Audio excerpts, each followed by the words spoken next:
आपने news channels और newspapers के जरिए ईडी का नाम तो जरूर देखा सुना होगा। जब भी कभी हाई प्रोफाइल केस की बात होती है, जैसे नीरव मोदी और विजय माल्या केस, तो ईडी का जिक्र भी आता है। ईडी गवर्नमेंट ऑफ इंडिया के फाइनेंस मिनिस्ट्री के रेवेन्यू डिपार्टमेंट का एक पार्ट है, जो भारत में फॉरेन एक्सचेंज और मनी लॉन्ड्रिंग, आय से ज्यादा संपत्ति की इंक्वायरी और इन्वेस्टिगेशन करने वाली एजेंसी है। ऐसे में आपको भी इस स्पेशल एजेंसी के बारे में जानकारी लेनी चाहिए। इसीलिए आज क्विक सपोर्ट के इस वीडियो में हम आपको ईडी के बारे में बताने वाले हैं, तो इस वीडियो को लास्ट तक जरूर देखें। तो चलिए शुरू करते हैं और सबसे पहले जानते हैं कि ईडी की फुल फॉर्म क्या है। ईडी की full form directorate of enforcement है, यानी कि प्रवर्तन निदेशालय। भारत में इकोनॉमिक लॉज को लागू करने और इकोनॉमिक क्राइम से लड़ने की रिस्पॉन्सिबिलिटी ईडी को दी गई है। ये एक लॉ एनफोर्समेंट एजेंसी और इकोनॉमिक इंटेलिजेंस एजेंसी है। PMC bank case, Vijay Mallya bank loan default, Sharda chit fund scam और Lalit Modi and IPL money laundering case इस एजेंसी के द्वारा हैंडल किए जाने वाले कुछ केसेस हैं। ईडी का हेडक्वार्टर नई दिल्ली में है और इसके 5 रीजनल ऑफिसेज हैं, जो मुंबई, चेन्नई, कोलकाता, चंडीगढ़ और दिल्ली में स्थित है। इन ऑफिसेज के head special directors of enforcement होते हैं, जबकि ईडी के 10 जोनल ऑफिसेज के हेड डिप्टी डायरेक्टर होते हैं। ये जोनल ऑफिसेज मुंबई, दिल्ली, चेन्नई, कोलकाता, अहमदाबाद, बेंगलोर, चंडीगढ़, लखनऊ, हैदराबाद और कोची में स्थित है। ईडी की 11 सब जोनल ऑफिसेज भी है, जो जयपुर, जालंधर, श्रीनगर, वाराणसी, गुवाहाटी, कालीकट, इंदौर, नागपुर, पटना, भुवनेश्वर और मदुरई में है, जिनके हेड असिस्टेंट डायरेक्टर होते हैं। ये agency direct assistant enforcement level पर रिक्रूटमेंट करती है और कस्टम्स, इनकम टैक्स और पुलिस डिपार्टमेंट से भी ऑफिसर्स को शामिल करती है।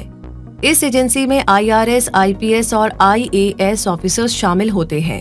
ईडी की शुरुआत एक एनफोर्समेंट यूनिट के रूप में डिपार्टमेंट ऑफ इकोनॉमिक अफेयर्स में 1 मई 1956 को हुई थी। इस यूनिट का काम फॉरेन एक्सचेंज रेगुलेशन एक्ट 1947 यानी कि 1947 के तहत एक्सचेंज कंट्रोल लॉज वायलेशंस को हैंडल करना था। साल 1957 में इस यूनिट को एनफोर्समेंट डायरेक्टरेट नाम दिया गया। इस निदेशालय का prime objective government of India के 2 एक्ट्स का प्रवर्तन करना है, और ये 2 एक्ट्स हैं फेमा FEMA यानी फॉरेन एक्सचेंज मैनेजमेंट एक्ट 1999 और PMLA यानी prevention of money laundering act 2002। पहले फेमा की जगह फेरा यानी कि foreign exchange regulation act 1973 law था, जो कि एक रेगुलेटरी लॉ था, जिसके समाप्त होने के बाद उसकी जगह फेमा ने ले ली। फेमा एक सिविल लॉ है, जबकि PMLA एक क्रिमिनल लॉ है। ईडी फेमा और PMLA कानूनों के नियमों का उल्लंघन करने वालों के खिलाफ केस फाइल करती है और इन्वेस्टिगेशन करती है। फेमा का उद्देश्य देश में फॉरेन पेमेंट्स और ट्रेड को प्रमोट करना है।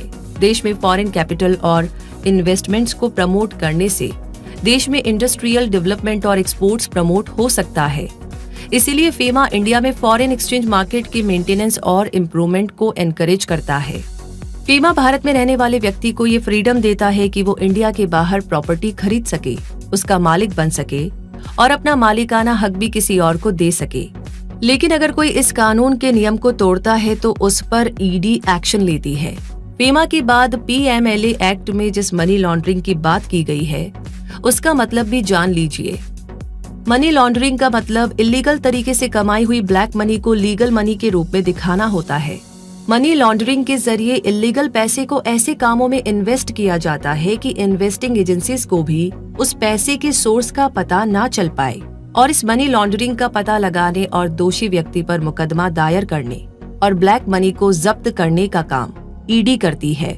फेमा और PMLA पूरे देश पर लागू होता है, इसीलिए ईडी किसी भी पर्सन के खिलाफ एक्शन ले सकती है। फेमा के केसेस सिविल कोर्ट्स में जाते हैं, जबकि PMLA केसेस क्रिमिनल कोर्ट्स में जाते हैं। इस डायरेक्टरेट के अपने कोर्ट्स भी है और अपीलीय न्यायाधिकरण यानी अपैलेट ट्राइब्यूनल्स भी है। PMLA के सेक्शन 4 के तहत किसी भी दंडनीय अपराध की सुनवाई के लिए सेंट्रल गवर्नमेंट ने 1 से ज्यादा सेशंस कोर्ट को स्पेशल कोर्ट में कन्वर्ट कर रखा है, और ऐसे कोर्ट PMLA कोर्ट कहलाते हैं। इस कोर्ट के किसी भी ऑर्डर के खिलाफ अपील डायरेक्ट हाई कोर्ट में की जा सकती है। ईडी के पास दिल्ली और सभी रीजनल ऑफिसेज में इन हाउस फॉरेंसिक लैब्स भी है।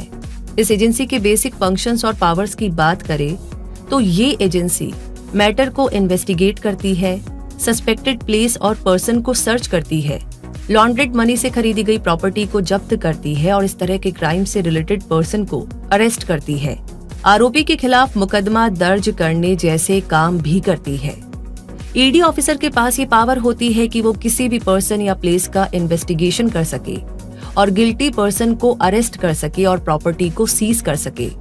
कोई व्यक्ति डायरेक्ट एनफोर्समेंट डायरेक्टर को अप्रोच नहीं कर सकता है, लेकिन फॉरेन एक्सचेंज और मनी लॉन्ड्रिंग रिलेटेड कंप्लेंट्स इस डायरेक्टरेट के एड्रेस पर सेंड की जा सकती है।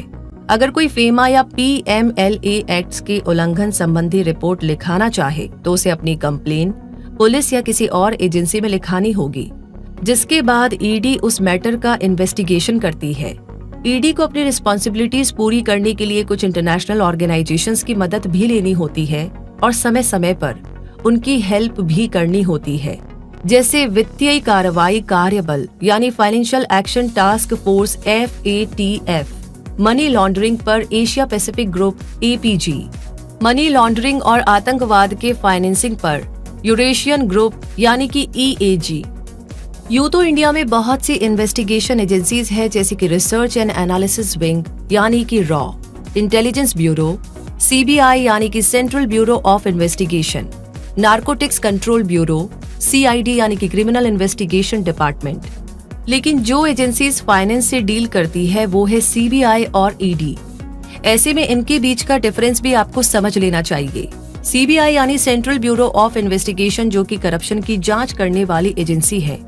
ये agency ministry of personal, public grievances and pensions के अधिकार क्षेत्र में आती है।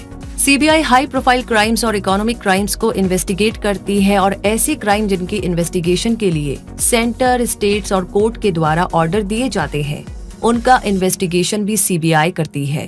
जबकि ED ऐसी इन्वेस्टिगेटिंग एजेंसी है जो prevention of money laundering act यानी कि PMLA 2002, foreign exchange management act यानी कि FEMA 1999 के तहत किए गए क्राइम की इन्वेस्टिगेशन करती है।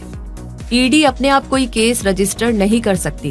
पहले CBI जैसी एजेंसी या स्टेट पुलिस को अपराध दर्ज करना होता है, जिसके बाद ED ECIR यानी कि enforcement case information report file कर सकती है, जो एक पुलिस FIR के बराबर समझी जाती है। तो इस तरह फाइनेंस से डील करने वाली इंडिया की दो एजेंसीज में काफी डिफरेंसेस है, यानी इन दोनों के काम करने का तरीका और उसकी कंडीशंस एक दूसरे से काफी अलग है।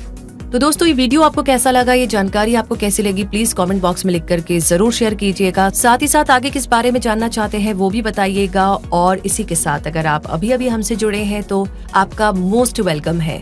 प्लीज हमारे चैनल को सब्सक्राइब करके बेल आइकन को प्रेस कर दे ताकि ऐसी जानकारियां आप कभी भी मिस ना करें।